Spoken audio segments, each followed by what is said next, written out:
Okay, so my story takes place in the Outer Banks, like the first storyteller. I grew up very fortunately inheriting a couple weeks in the Outer Banks from my granddad, and it happened to fall on my birthday every year. So I have very grandiose ideas of what I merit from my birthday. And so when I was younger, I would actually get my whole crew of youth group from my church to take the church van down and spend the day with me at the beach. It was my big day, everybody came down. So this story took place on maybe my 23rd birthday, way beyond youth group years.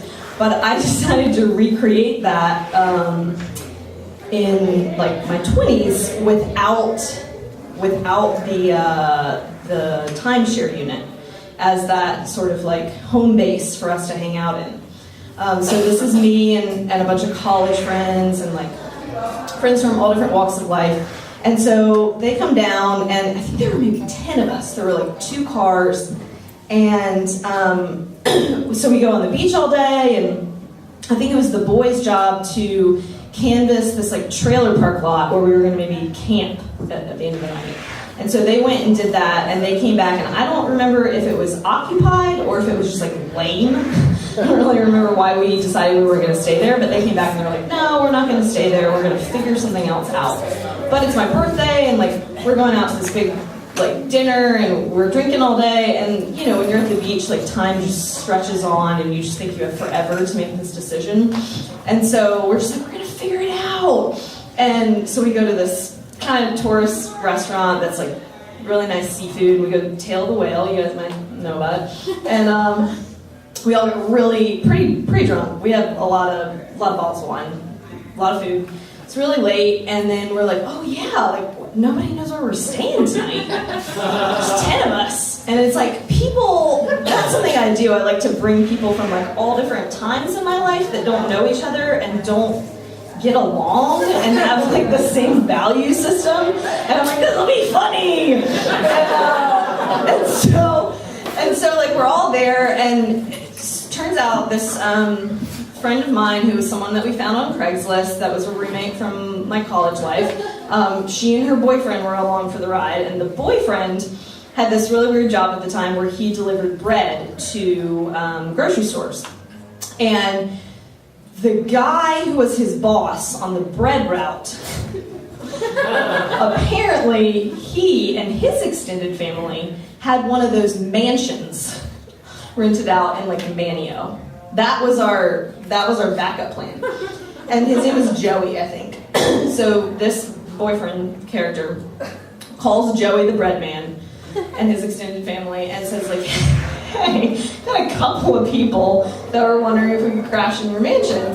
And Joey is a good old boy from Richmond, and he was yeah, sure. It's Crosswater Way. That's where he was, Crosswater Way. And that's what we had to go on, Crosswater Way. So we leave Tail of the Whale and just start going down the beach road looking for Crosswater Way.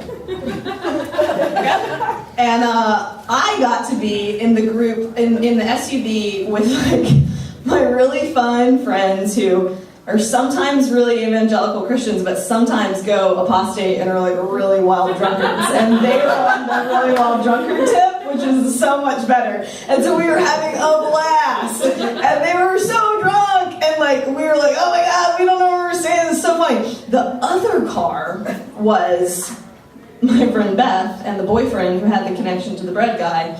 And she is one of the bitchiest people I've ever met, and she was grilling him because all he knew was Crosswater Way.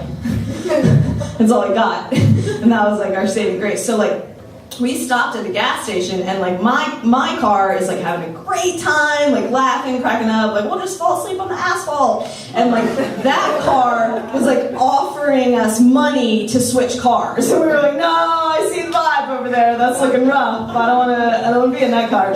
And so she's just Jason's such a fucking ass. That's her boyfriend. He's such a fucking asshole, he doesn't even know where we're going. And I'm well, he's the only one that knows somewhere we could stay. He's kind of the Messiah in this group right now. I wouldn't be so mean to him. So we're going down Manio or whatever, like no one has a smartphone, it's all dark, and we see Otter Way, okay? So we're like, cross Otter Way? It's across from Otter Way. So we go into the neighborhood across from Otter Way and just start roaming. And like, we don't even have an address. We just have like, you'll see the red pickup. I think that was like our landmark. So we're like looking for a red pickup and we're like giggling and we're like, I gotta pee. And we like stop and go like pee in the bushes, and the other car is like sweating blood, and like Jason's like about to cry, and Beth is like clawing his face, and they're like, man, like your friends are real lame and like anxious. And I was like, I know, it's so interesting. We're all here together for me. It's so fun. And so then we're like, I don't know, I don't think this is right. And like, of course, meanwhile, he's calling Joey, the bread guy, like a bajillion times, and he's not answering. Turns out, like a long time later, we keep on driving. The street we were looking for was Cross of Honor Way. But across from Honor Way was a really good guess. It was so close. So we get to Cross of Honor Way, and like, turns out Joey and his extended family, I don't know if you guys have ever seen the terrible series. I hope you've never seen it. It's called The Hills Have Eyes. It's like crazy back-assward Southern folk drink turpentine water, and they have like extremities growing out of them, and they're like half people, Southern mutants. Like, this is the kind of extended family that we were rolling up on 10 deep at like 1 in.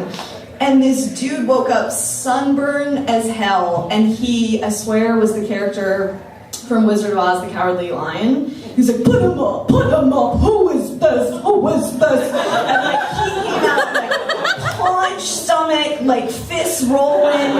He was like so mad that like 10 little like dorkos just like rolled up to sleep there. Like, what were we doing? And so he's really mad. I swear, a lady came downstairs, her wig was sideways.